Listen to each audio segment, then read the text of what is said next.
Support for Faith on Trial and Iowa Catholic Radio provided in part by Imogene Ingredients.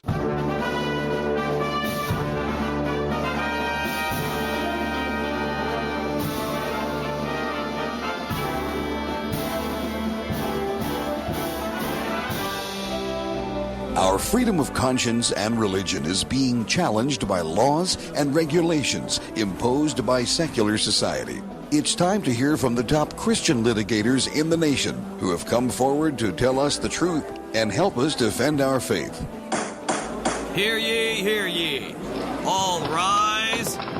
Faith on Trial with Defender of the Faith, Deacon Mike Mano, is in session. And welcome once again to Faith on Trial. I'm Deacon Mike Mano. I'm here with Gina Noe in the studio. Gina, how are you this morning? Good morning, Deacon Mike. I'm doing well. This is our last program before Christmas. That's right. Although it will be playing over the weekend. As everybody knows, we tape on Thursday. And so this is the last shot we have before Christmas or before New Year's. So since you gave away our secret about the taping on Thursdays, today's the first day of winter, and it's a balmy 45 degrees outside today. First day of winter, and it also the shortest day of the year. Oh, thank goodness. Short days are gone. I'm looking forward to the longer days. Yeah. Well, I'm looking forward to more sun. Speaking of long days, what about this short fourth week of Advent? It's barely 24 hours. Yeah, and we've got, because it runs up the fourth Sunday in Advent is Christmas Eve. Yeah, I just told Brady we'll be gone before that last Sunday of Advent is, and my poor Advent candle on my table will be, one candle will never be lit. Luann has an Advent thing, but it's not candles. It's little lights. We can't have candles because the cat will set herself on fire. Oh, but that is scary. So she not only set herself on fire, but she set everything else in the house on fire. So tell me, do you get a gift for Ginger under the tree? Will there Gilligan. be some? Or Gilligan? Gilligan, yeah. You had the wrong castaway. But, we really don't. She pretty much takes what she wants. Mm-hmm. Spoiled cat, and she does odd things. One of the odd things she does, and this makes no sense, she gets into the tub, and there's a shower curtain that comes down. Exactly. And she stands up and she pounds on that like a boxer, doing the She likes the movement of it. You're laying in bed and you're hearing her. Oh, she does it through the night. Pound, like Rocky on the speed. You need to tell her she can only play like that during the day. Well, too distracting at night. Yeah, at least we know where we are. Yeah, where she is. All right, let's see what we got going today. Is we're going to do. A little bit later, we're going to do a wrap-up of the year and a kind of a look forward. But initially, we're going to have Ericka Ahern, who has been with us many times before and one of our favorite guests to have. And she's going to talk about the war on Christmas. Right. She comes to us from CatholicVote.org. CatholicVote.org. And they stay on top of all things. And her background is amazing. She's a homeschooled mother. Mm-hmm. And those kids are very... lucky to have someone so thoughtful. Right. And she's a staff writer over there at Catholic Vote, and she's also a podcast host. She is. Yeah, she does a lot of things there. And she studies quite a bit, so I'll be anxious to hear what stories she has. One of the things you want to remember about Ericka is the first time we had her on was the first program of the year, and the topic was Benedict XVI. He had just died, remember? Mm-hmm. And we were talking about him and some of his writings and some of his teachings and things like that. So she's well-schooled in what we're about. She's a good student of history, and I love that about her. Yes, she is. I look forward to hearing. All right. Do you have a prayer to open us up with? I do. A prayer for peace today. In the name of the Father, and the Son, and the Holy Spirit. Amen. God of peace, bring your peace to our violent world.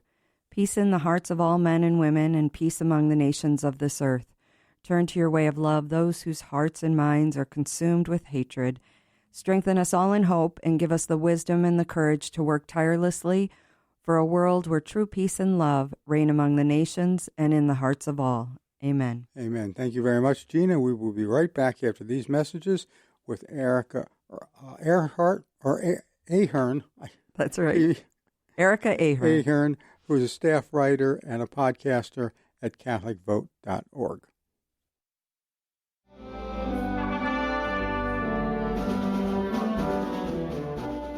And welcome back. You're listening to Faith on Trial on Iowa Catholic Radio, and we have Ericka Ahern, and I keep wanting to say something else. It's a lot of vowels, Ericka. Yeah, it is. Yeah. It is. It is a lot of vowels.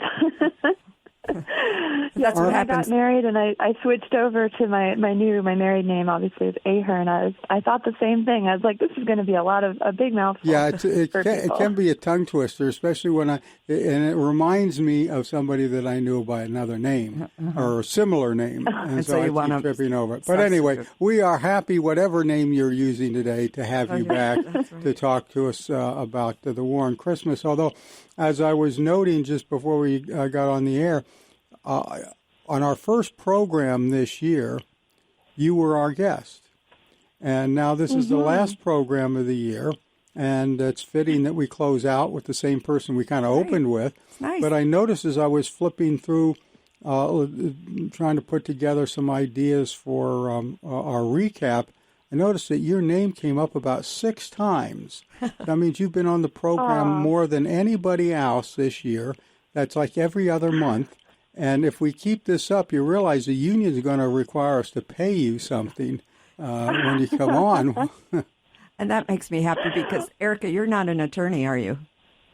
Oh, no, I'm not by any stretch of the imagination an attorney. But instead of paying me, I might have to move to Iowa. Well, there you go. Set up shop out there. There you go. There you go. Yeah, I think you'd love it here. Yeah, and then you can come in sit in the studio. Yeah, it's a very nice place to be. And, of course, in another month, we're going to be chasing all the presidential candidates out of here because we'll be done with them.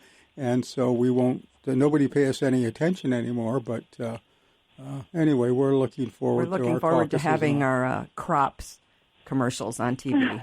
That's right. That's right. All we the cornfield. All we get is politics, and there's only one side this year. There's only the Republican side, so we're not getting too much from the Democrats. Every once in a while, you'll see a little something, but it's all Republican, and of course the field is thinning out. Although there's still a lot of people, and there's still a lot of ads, and my mailbox is filled up with these cards and letters. Every day I get 2 or 3 of them, and it's not because I'm me; it's because I'm in Iowa, and I can go to the caucus. All right, Ericka, we wanted to talk about the war on Christmas since this is right before Christmas. And we know that you have been following this, and Catholic Vote has been following this. So what are we finding out? Is it good, bad, indifferent? Are we getting better, getting worse, naughty or nice? Well, if you look at just the headlines there in Iowa, I think Iowa this Christmas time has become the center of sort of the most obvious war on Christmas with the Satan statue that you all had in your state house. And, in a way you're like, well, this is a terrible thing. This is horrible. But there's also the flip side where the more overt these attacks become on the Christian understanding of Christmas, the incarnation of Jesus Christ, Savior of the world. I mean, there's really no worse mockery of that than to put this statue up in a state house, in a place of public. It was there to mock Christians. That was the purpose of that statue. Yeah, but in our defense now, Satan was beheaded. Yes, you produced the hero who toppled and with his bare hands beheaded the statue. Satan. And I think that's the point. It's because the darker things become and the more overt these attacks become, in a way, the easier it is to resist them. I mean, it was a clear-cut instance of this is an abomination. It's an offense to all that America stands for. I will remove it and take the consequences. Which, so shout out to great Iowan Michael Cassidy. It was actually he's a Mississippian, but he came from another state. Mm-hmm. Yeah, he's like, this needs to go. So take note, men of Iowa. This guy comes up from the south, does what needs to be done. takes the heat for it. He does it fully aware that he needs to turn himself in, and that's real civic action. Yeah, well, he handed the head over, I think, to a security guard there and gave him his name. He said, "Here, I cut this off." That's right. I did it myself. And he said it was made out of cheap stuff. It wasn't a real... Yeah. I understood there was duct tape involved. Yeah. It's not even a real effort that the duct tape Temple works on everything. But yeah, so I mean that the Satan idol was certainly a most overt attack on the Christian meaning of Christmas. But I think in a way the more dangerous threats to Catholics and Christians absorbing the meaning of Christmas and really celebrating the enormity of what God did for us in sending His Son. I think the more dangerous attacks is the creeping the secularization of the season, and one of the most sort of exhausting and debilitating expressions of that is how early the consumer world, how early our stores and our public venues start to quote-unquote celebrate Christmas. So, I mean, this year, my local Walmart, my box stores all had the Christmas stuff out right after Halloween. So they didn't even have Thanksgiving anymore. It was just all Christmas immediately. And so you get to this point where, as Catholics, we ought to have been in this season of anticipation, quiet, rest, peace, Advent, leading up to the great day and then, 12 days of Christmas. But instead, we get to this point and we're emotionally exhausted by being exposed to loud Christmas music that has nothing to do with Jesus Christ, with presents and pageants and events at our town and all of this. And I do think that Satan himself, the forces of evil take a lot more pleasure in that sort of exhaustion that people tend to feel this time of year than they do in, oh, look, we got a Satan idol in a state capitol. They're not down in the fires of hell being like, oh, we finally got a statue in the Capitol. They're down in the fires of hell saying, we have exhausted these souls, and they're just too tired now to even realize what's happening on Christmas Day. So I think that for Catholics and Christians, that's what we should be more attuned to and intentional about resisting in many ways. Gina said something before we went on the air about the shortness of Advent this year, which kind of rushed everything. Yeah. Because Christmas Eve is the fourth Sunday in Advent. Yeah, the fourth Sunday, yeah. So, it was a very fast Advent this year. I'm feeling a little disoriented myself. My last candle won't even get lit. We'll be already gone. So. Right. We'll be on our way to Mass for Christmas. Yeah, it's right. A strange year. Yes. So the thing I notice as we do this program, and I think we target the Christmas stories and the attacks on it, mostly from the organization out of Wisconsin, Weinstein, Freedom from Religion. Mikey Weinstein, Freedom from Religion Foundation. That's right. Yeah. As soon as you put up something religious on public property, I feel like that group files a lawsuit. But it's really worn down our local governments, and they're a little, it's had a chilling effect on their ability to celebrate the real meaning of Christmas or Hanukkah, for that matter. Right, and it's such a twisting of the First Amendment, and we saw this with the debate around the Satan statue as well. That people use the First Amendment now as a weapon to strip the public square of anything religious at all, which is not the intention at all of the exercise of free speech or the exercise freedom of religion. The exercise of freedom of religion was that the state would not impose itself into any of our churches. It was not that the public square should be devoid of any transcendent meaning or reference at all. And it's very important that Americans be active to maintain that, what the First Amendment the right that it actually gives us. It gives us the right to erect in public spaces images of the Nativity. You could have the Ten Commandments in a public space. And the Supreme Court has ruled in favor of these things. But again, the narrative from the secular media is, no, you can't have God in a public space because it's offensive or it's exclusive. And if you do, as in the case of Iowa, where you have a nativity scene, you also have to have Satan. And again, that is not the First Amendment. That is a false narrative.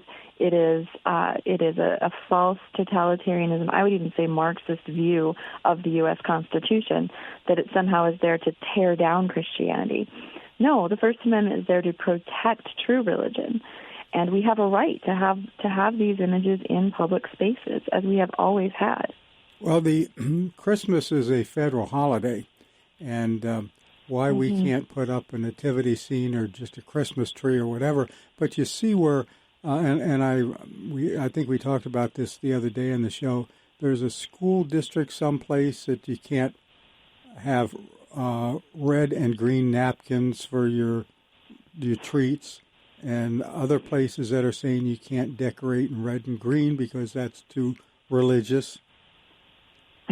Well, it's just funny because they aren't even the colors of Christmas according to the Catholic religion. Right. In the Catholic faith, it's white. Yeah. The color of the bride, the color of joy and celebration is not even red and green. No, this is just another manifestation of this desire to revolt and to tear down and to deconstruct what has traditionally upheld, and by traditional, I mean historically, upheld American society and bound us together in spite of our many differences. And, I remember growing up in the 1980s when Christmas and the Hanukkah and, Kwanzaa was becoming a thing, and you started to get this creeping secularism where in the public square you were supposed to stop saying things like Merry Christmas or Happy Hanukkah. You're supposed to start saying Happy Winter Holidays or acknowledge that it's the winter solstice for pagans and Wiccans. And that sort of slow cultural shift away from the religious rhetoric has now become an all-out war on any religious symbolism or acknowledgement in public or in a social setting. And it's sad to live at that time of history in a way. But again, it's also a call to Catholics. It's a call to Christians to be very intentional about keeping the seasons, to return to the liturgical seasons. And it's becoming radically countercultural to maintain the faith. And part of that is maintaining the liturgical year and the great feast of Christmas. So I just encourage people to take that as an encouragement to do so. I think you mentioned something that's kind of interesting here is pay attention to the liturgical year. The liturgical seasons of the church. And we go through several of them every year. And you can tell when you go to Mass, if you go to Mass, what the different colored vestments are, what season we're in. But they mean something to our faith. And we need to understand what they are, like Advent that we're in right now, in preparing for Christ and preparing ourselves for the second coming of Christ. He's been here once, he's coming again, and we're all going to meet him at some point, preparing ourselves for that. And then the joyful time of Christmas and the promise of Christmas, and you can go into the season of Lent and Easter and all of that, and go through these times and mark these seasons and see what they mean, what they are preparing us for. But I think a lot of people don't do that. Yeah, and I think we're missing something really key there, because our faith is a sacramental faith. We are an incarnational faith. And what I mean by that is our bodies and the time that we inhabit, the time that we're given on earth is very important. And God has sanctified that time. And Advent is a real call. The seasons of the year in the church are a real call to do that. And I think people sometimes feel like, well, that's just something like when I go to Mass, there's a different color. But there are a lot of practical ways that we should be implementing the season in our daily life. So, for example, during Advent, many families in the Catholic world, they won't get a Christmas tree until, Gaudete Sunday, till Pink Sunday, or even later in the season. Rose. Or they'll get Rose. the tree, but not decorated. It's rose. It's rose, not yes, pink. I have rose, to wear it every not pink. I know. I have 5 daughters, and as much as I try, it's always Pink Sunday. They're like, he's wearing pink. And yeah, this is my life. But you are correct. It is liturgical rose. So till Rose Sunday. Another way is, instead of kind of going along with the secular Christian radio stations that start playing, not secular Christian, but Christian Protestant radio stations that play Christmas music starting at Thanksgiving, in your home, you could turn off the Christmas carols and hold them and wait on those until later in the Advent season or even Christmas Eve itself. And this sort of denial, self-denial, a little bit of penitential feel these are very practical ways that you as a family can maintain that season and that time of waiting, and really resist the attack on Christmas, which is the rush, rush, rush. We want to have Christmas now. Right, that song, we need a little Christmas right this very minute. Right now. Well, the Catholic Church says, no, you need Christmas on Christmas Day. And right now, you need Advent and a time of waiting and calming your life down, preparing, and taking a deep breath. Doesn't that sound nice right about now? Yeah, you talk about waiting for the right Christmas carols and that. My wife puts up this nativity set every year. Has a bunch of every year she buys another figurine for it. She always leaves the baby Jesus out. He doesn't go until Christmas Eve. Yeah, we do the same thing in our house. Mm-hmm. Yeah, a lot of churches do, too. The They'll put their creche up, and Jesus won't appear in the nativity scene until Christmas Day. Yeah.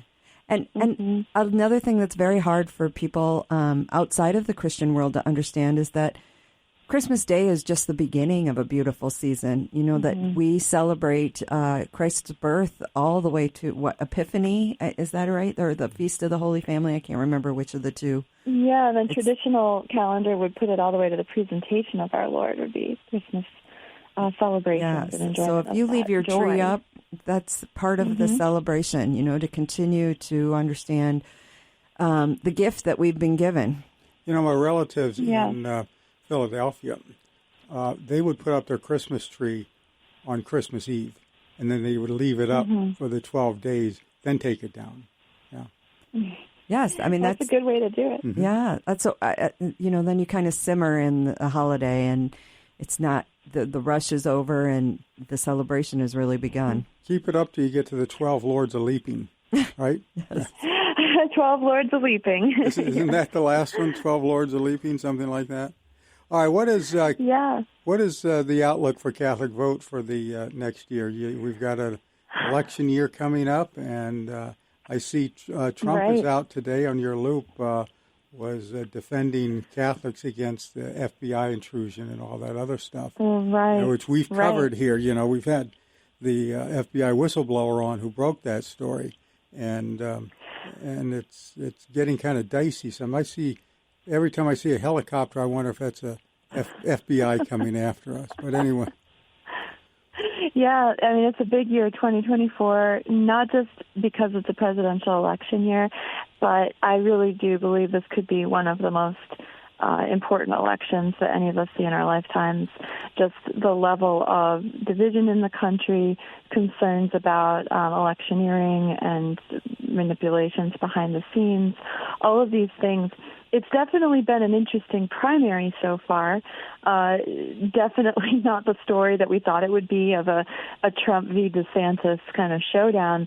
DeSantis' campaign fizzled about mid-year last year, and now we really are just looking at a Trump versus Biden showdown this year. DeSantis doesn't seem like he has any energy. I mean, I see maybe it's just his personality or something, but he seems to come across kind of flat.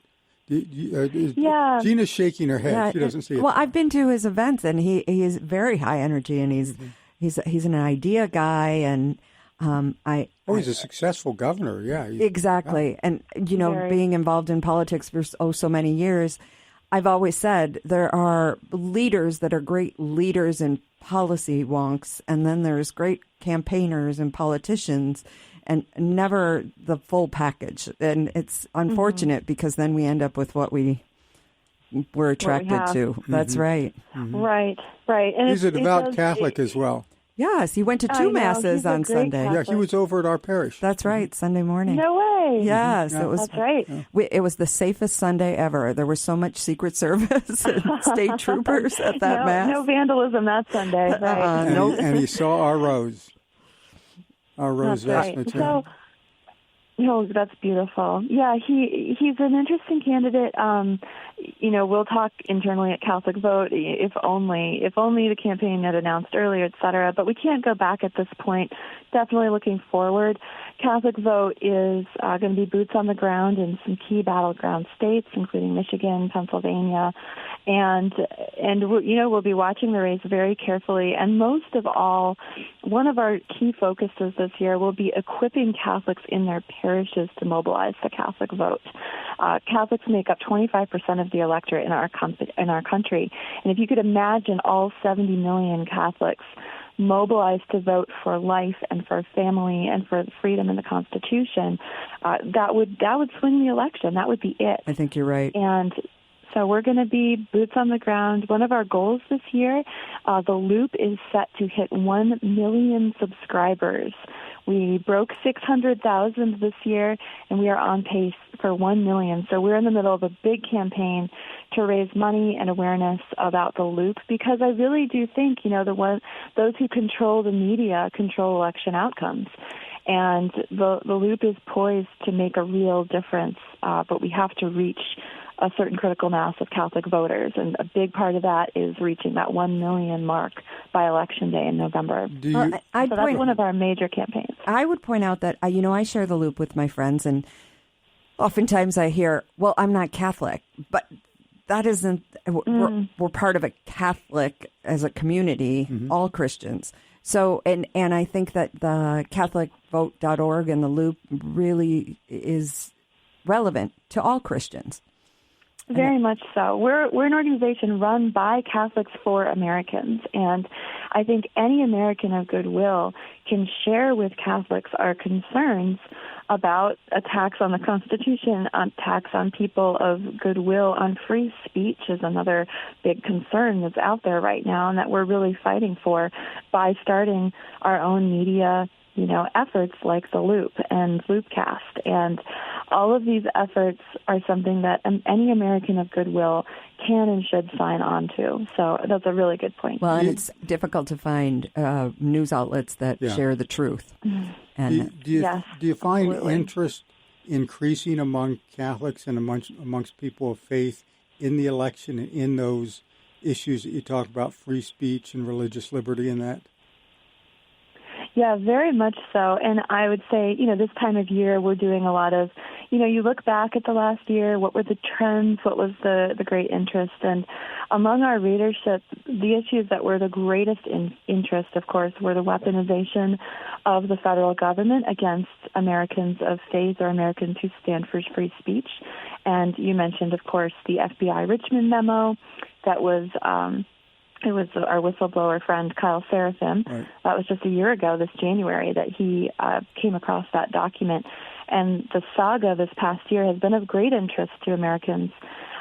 We also think about attacks on religious faith in the culture. This was the year of the Bud Light boycott, the Target boycott, and the Dodgers scandal, where they honored those sisters, so-called of perpetual indulgence, who were really an organization intended to mock Catholic nuns. Mm-hmm. And these were sort of the big trends that we found people, not just Catholics, but all Americans saying this is a bridge too far, and we here and no farther, and we need to take this country back. So it was a lot of interest in those areas. Well, one final thing, because we're running a little bit out of time, but one final thing before you go is how do we counter the abortion narrative? It seems to me the other side, that's the one thing they have going for it is abortion, and they're going to pound that in our skulls for the next 8-9 months till election. That we're dangerous because we're against abortion. We don't let women have the their full medical rights or whatever their argument is going to be. How do we counter that? Very much. So, yeah, that's the other story of this year were the disappointing losses in Ohio especially, and Michigan. And so looking back at those, we've done a lot of autopsy on what happened in Ohio. And like you said, the key was the narrative. And yes, the left, the progressive left, pro-abortion forces, they have a lot more money. They have a lot more resources. They outspent us 2-1 in Ohio. But at the same time, they also, like you said, they have this very compelling narrative that Americans are very susceptible to this argument that without abortion, without unlimited abortion, women are going to suffer and they're going to be put in these terrible positions and, quote unquote, forced to carry pregnancy to term or forced to give birth. And I think the best response to that, aside from working to pass incremental legislation. We are not going to outlaw abortion tomorrow. We are in a country that has suffered through 50 years of abortion on demand, no restriction in the states. And we're just coming into this new era where we can actually have a conversation about abortion law. So incremental steps, but taking back the narrative and emphasizing, again, the humanity of the unborn child, the harm that abortion does to women, and the idea that, except in 1.6% cases of abortions, the woman chose to have sex. She chose to have sexual relations, and that the natural consequence of sex is a child, and it is unjust to make the child suffer for the sins of the parents, as it were. And I think a lot of it is just going to be Christians and Catholics being increasingly willing to stand up in public and call abortion what it is, and that's the murder of an unborn human person. But it's going to be a long slog. You can't undo in 5 months what it took 50 years to get us where we are today with this. The woman, she's being forced to carry the child. It's going to take a lot of repeating, a lot of martyrdom, essentially, in the public square before we start to turn things around. So buckle up for the long haul with abortion. But absolutely, you were right. Abortion and, I would say, child genital mutilation, those are the two swords that the Democratic Party is going to fall upon this year for the election. And definitely going to be interesting to watch the response and to try and craft the narrative that compels Americans to think in a different way. Ericka Ahern from Catholic Vote, thank you very much for joining us today. We wish you a very Merry Christmas, and we hope to see you out here when you move next year to take up your position as co-host here of the program. But anyway, we do wish you a very Merry Christmas and a very blessed and profitable New Year. Well, thank you so much for having me back, and Merry Christmas. Merry Christmas. And we will be right back after these messages. You're listening to Faith on Trial on Iowa Catholic Radio.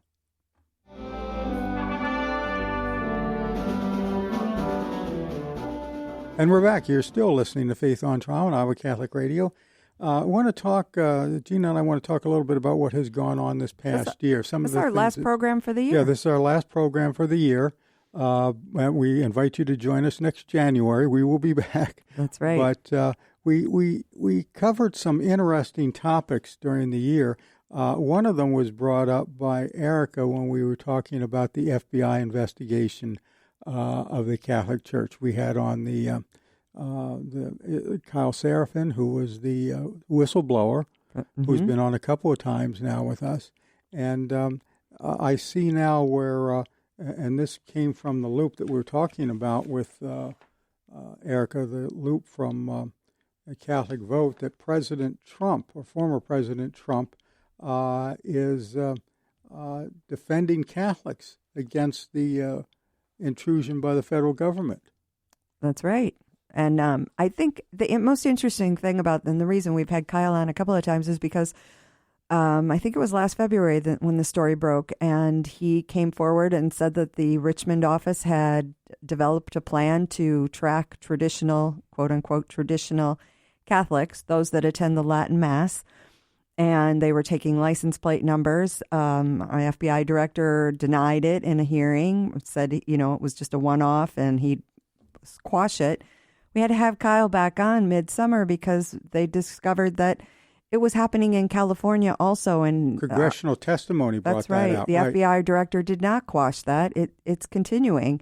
And I would argue that it's probably, it might sound conspiracy theorist, but I think it's still probably going on based on the choir director and the priest that had been approached by the FBI to talk about some of their parishioners. So the interesting thing about the story is that it came out in January, the end of January, something like that. Mid-February, we had Kyle on.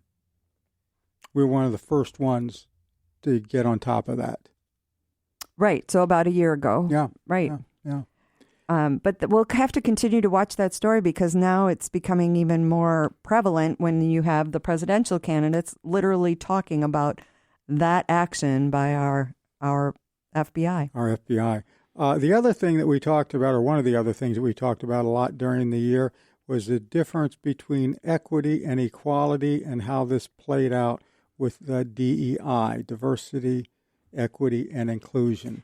This seems to be a theme that's running through a lot of what you would refer to as our cultural Marxism that's going on these days, or drawing people into different tribes and pitting them against one another.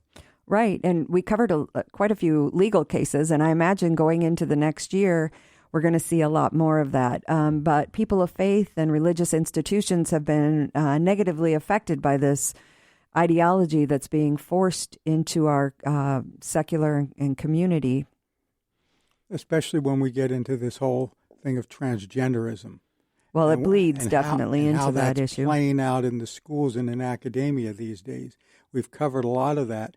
We've also covered things like the Marr trial. Remember Marr, who was... Of course. He was raided, or his home was raided by the FBI to pick him up for violating the zone around the FACE Act. You're FACE right. Act, a zone around an abortion clinic, which he was half a block away.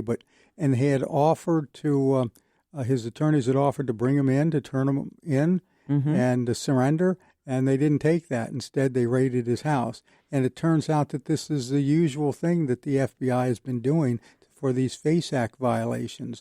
They're no longer letting people turn themselves in and argue their case in court. They go out with a SWAT team. Well, and you make a valid point there. In many of the stories that we covered this year, we find that our own government is using these laws that are in the books in a way that they've never been used before, so that they can persecute certain groups, including prayer warriors outside of abortion clinics, or and neighbors, or even our former president. And so I have a feeling you're going to see a lot more of that going into the next year.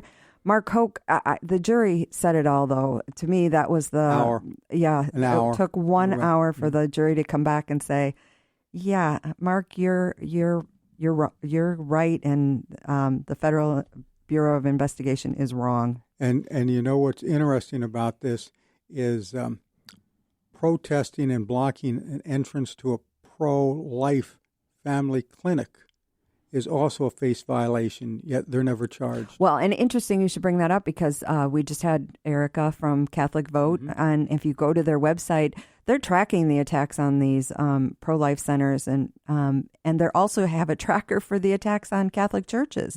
If you want to see the stories around the country of those attacks and what little has been done to prosecute, you go to CatholicVote.org. I imagine we'll cover that some more again into the next year. I think we will. It's not going to stop just because we have a new year. Exactly. It's going to keep going. It's going to keep going.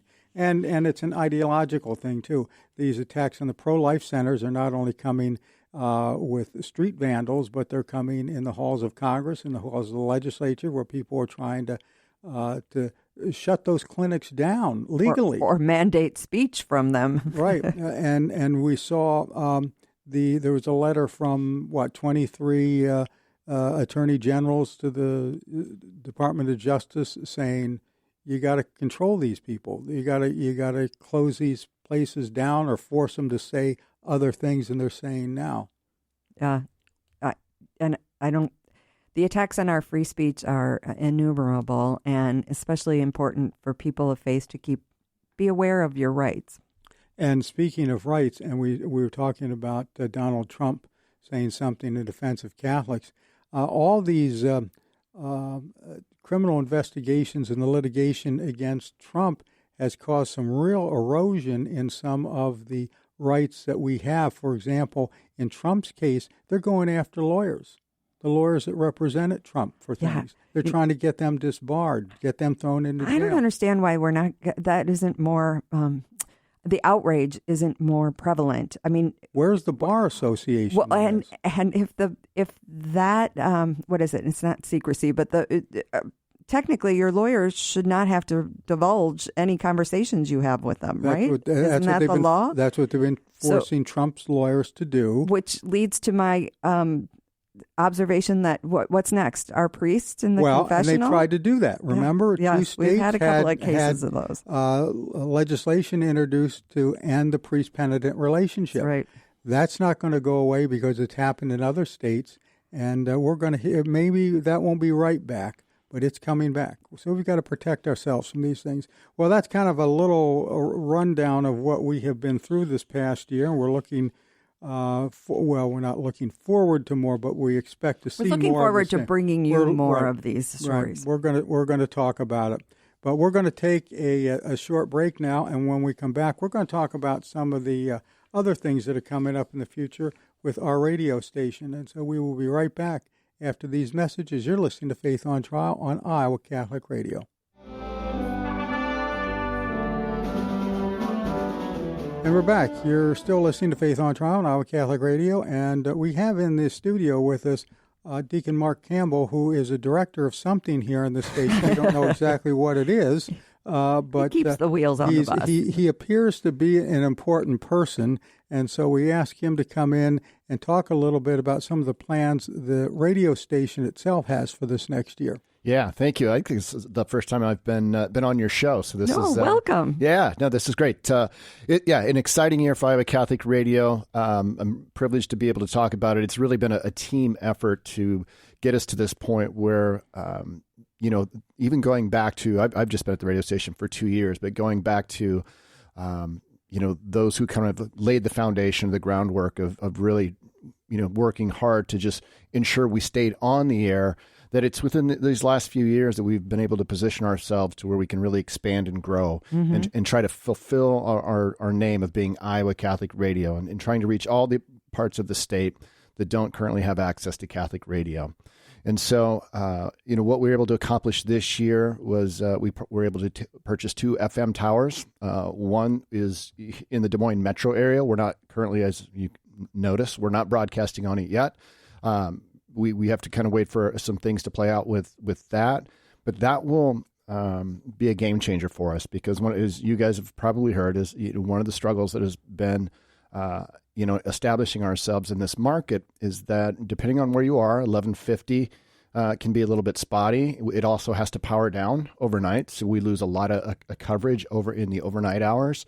And then the 94.5 FM signal is, again, can be a little bit spotty. It's stronger in other areas of the metro than others. Then our other station that we have in the Des Moines metro is 88.5. It's just the tower out in Adel. Now, we did upgrade that tower this year. That was another thing we were able to do, but we were able to upgrade it directionally, meaning we're now broadcasting further to the west. So that was a really exciting development that just got completed this fall. So people out in Guthrie County and that part of the state should be able to tune in much, much easier now. Nice. So with that, we also, the big crown jewel this year was securing the station down near Sheraton and 105.3 FM.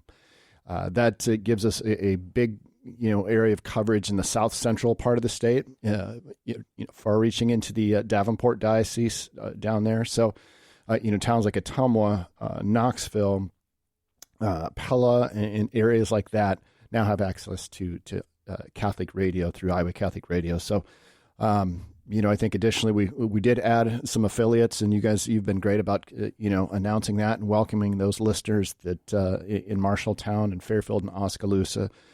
So we've been able to accomplish a lot, but the other thing that is before us is what are called construction permits. And these are what we do is we apply for these construction permits through the FCC. And it was last year there was a short window where you could apply for these construction permits, where once they're awarded, you have the rights to broadcast in that area, but then it's up to you to figure out how you're going to do that. Right. That's right. And there's a variety of ways you can do that. You can build towers, you can rent space on somebody else's tower and get a satellite and broadcast that way. But those construction permits have an expiration date. You have a certain amount of time with which to put forth a plan and actually start the plan before the permit will expire. So what we announced at our dinner in December is a capital campaign, and it was.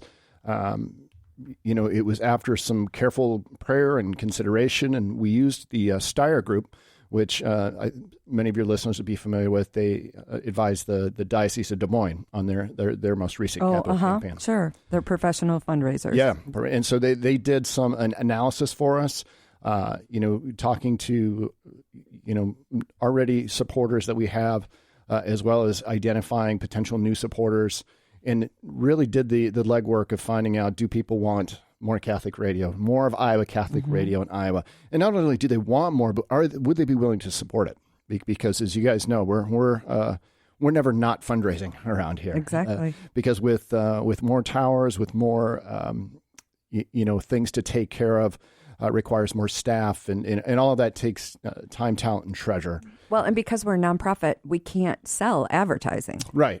So that's not something we can do that a lot of radio stations will do. And that goes back to I'm a director of underwriting. So that's in the nonprofit world or nonprofit radio world. That's the title for the businesses that support us. I knew when I heard it, I'd be impressed. Yeah, and I am.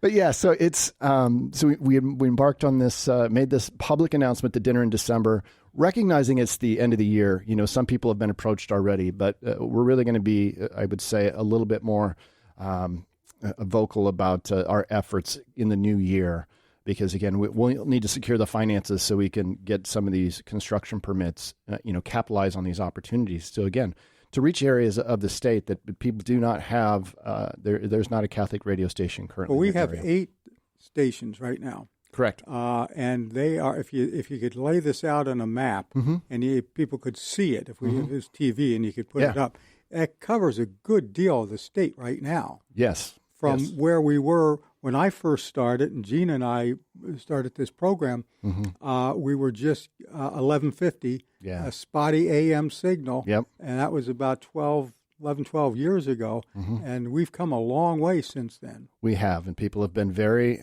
very generous in supporting what we do, and so we're going to call on them to continue to hopefully be supportive, and if they have the ability to do so, give to this campaign. So again, so we can. How do we give? Best way to do it is go online to the iowacatholicradio.com webpage. There's a Give Now button at the top, and then it'll walk you through the different options. You can submit a payment there securely.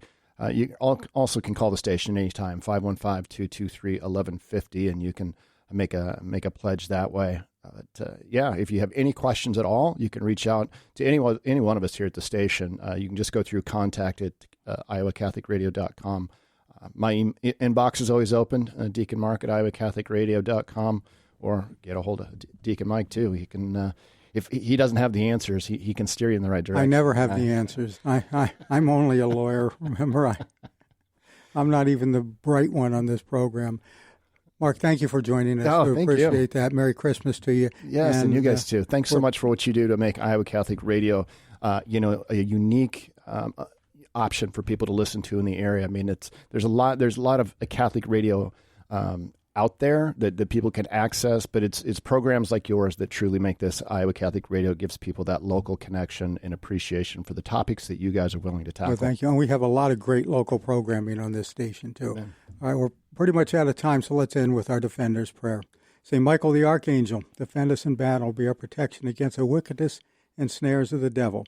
May God rebuke him, we humbly pray, and do thou, Prince of the heavenly host, by the power of God, thrust into hell Satan and all the evil spirits who prowl about the world, seeking the ruin of souls.